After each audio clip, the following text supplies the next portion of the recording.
5 movies చేసింది. అదే టైంలో ఆమె ఫస్ట్ బాలీవుడ్ మూవీ బర్ఫీ వచ్చింది. ఇలియానా ఇంటర్వ్యూలో ఈ మూవీని సైన్ చేయడానికి ఫస్ట్ లో తను షూర్ గా లేదు అని చెప్పింది. ఎందుకంటే ఆ మూవీలో రణబీర్ కపూర్, ప్రియాంక చోప్రా లాంటి బిగ్ స్టార్స్ మధ్యలో తను ఓవర్ షాడో అయిపోతుంది అని డౌట్ ఉండింది. కానీ స్టోరీ లైన్ నచ్చి యాక్సెప్ట్ చేసింది అని చెప్పింది. బర్ఫీ సక్సెస్ అయ్యింది. 35 crores బడ్జెట్ తో తీసిన ఈ cinema 175 crores life time collection చేసింది. ఆడియన్స్ కూడా యాక్టింగ్ ని ప్రేస్ చేశారు. ఈ ఎమోషనల్ మూవీలో శృతి క్యారెక్టర్ చేసిన ఇలియానా అందరినీ ఇంప్రెస్ చేసింది.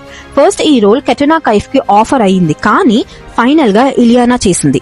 బర్ఫీ మూవీ తర్వాత ఇలియానాకి బాలీవుడ్ లో చాలా ఆఫర్స్ వచ్చాయి. 2013 లో పటా పోస్టర్ నిక్లా హీరో, 2014 లో మేతేరా హీరో హ్యాపీ ఎండింగ్, తర్వాత 2016 లో రుస్తుం మూవీ వచ్చింది అక్షయ్ కుమార్ కి ఆపోజిట్ లో. ఈ మూవీ సూపర్ హిట్ అయింది. రియల్ స్టోరీ బేస్ లో చీటింగ్ వైఫ్ రోల్ ని చేసి మళ్లీ బస్ క్రియేట్ చేసింది ఇలియానా. ఈ మూవీ సాంగ్స్ కూడా చాలా పెద్ద హిట్ అయ్యాయి.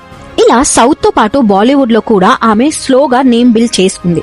కానీ బాలీవుడ్ డెబ్యూ తర్వాత ఆమెకి సౌత్ మూవీ ఆఫర్స్ ఎక్కువగా రాలేదు. బర్ఫీ తర్వాత ఆమె సౌత్ లో మూవీస్ చేయలేదు, కానీ కొన్ని ప్రాజెక్ట్స్ ఆల్రెడీ కంప్లీట్ అయ్యి రిలీజ్ అయ్యాయి. 2017 లో ముబారక్ అండ్ బాద్షాహో చేసింది. 2 హిట్ అయ్యాయి. బాద్షాహో మూవీ తర్వాత అజయ్ దేవగన్ తో ఆమె పేరు లింక్ అయింది. తర్వాత 2018 లో రైడ్ సూపర్ హిట్ అయింది. దీంట్లో కూడా మళ్ళీ ఇద్దరు కలిసి వర్క్ చేశారు. బిగ్ బుల్ ని అజయ్ దేవగన్ ప్రొడ్యూస్ చేస్తే దాంట్లో కూడా ఇలియానా వర్క్ చేసింది. సో ఇలా మళ్ళీ కలిసి వర్క్ చేయడం వల్ల వీళ్ళ అఫైర్ రూమర్స్ చాలా స్ట్రాంగ్ అయ్యాయి. రైట్ 2 లో మాత్రం ఆమె ప్లేస్ లో వాణి కపూర్ ని క్యాస్ట్ చేశారు. తర్వాత తెలుగులో అమర్ అక్బర్ ఆంథనీ మూవీ చేసింది, కానీ ఆ మూవీ ఫ్లాప్ అయింది. 2019 అండ్ 21 మధ్యలో ఆమె 2 మూవీస్ మాత్రమే చేసింది. పాగల్పంతి ఫ్లాప్ అయింది and Big Bull OTT release అయింది. 2021 నుండి 24 వరకు ఆమె ఏమీ న్యూ మూవీస్ చేయలేదు. కానీ ఆల్రెడీ కంప్లీట్ అయిన ప్రాజెక్ట్స్ ఈ టైంలో రిలీజ్ అయ్యాయి. సౌత్ మూవీస్ ని అడ్రస్ చేస్తూ ఆమె చెప్పింది బాలీవుడ్ లో జాయిన్ అయిన తర్వాత సౌత్ డైరెక్టర్స్ ఆఫర్స్ ఇవ్వట్లేదు అని.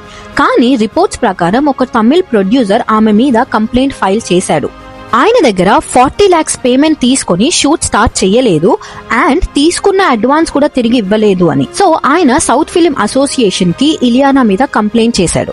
ఇండైరెక్ట్ గా సౌత్ లో ఇలియానా బ్యాన్ చేశారు. ఏ ప్రొడ్యూసర్ అయినా ఇలియానాని సైన్ చేస్తే తను 40 lakhs పే చేసి తనని సైన్ చేసుకో అని ఆ ప్రొడ్యూసర్ మీద ప్రెషర్ పెట్టేవాళ్ళు అని రూమర్స్ సర్క్యులేట్ అయ్యాయి. దీనివల్ల ఇలియానాకి సౌత్ లో ఆఫర్స్ తగ్గిపోయాయి అండ్ ఆమెకి అన్ప్రొఫెషనల్ అన్న ఇమేజ్ వచ్చింది. బట్ దెన్ ఇక్కడ ఇలియానా వర్జన్ ఏంటి అంటే హిందీ మూవీస్ లో యాక్ట్ చేయడం స్టార్ట్ చేసిన తర్వాత సౌత్ వాళ్ళకి కోపం వచ్చింది అని, బాలీవుడ్ లో ఉమెన్ కి కంఫర్ట్ అండ్ ఫెమినిజం విషయంలో బెటర్ అని కూడా తను చెప్పింది. ఆల్సో ఆమెకి సౌత్ లో లీడింగ్ రోల్స్ ఇవ్వట్లేదు, ఐటమ్ సాంగ్స్ మాత్రమే ఇస్తున్నారు అని ఫీల్ అయింది. తర్వాత మెల్లిగా బాలీవుడ్ లో కూడా ఆఫర్స్ తగ్గిపోయాయి. బాలీవుడ్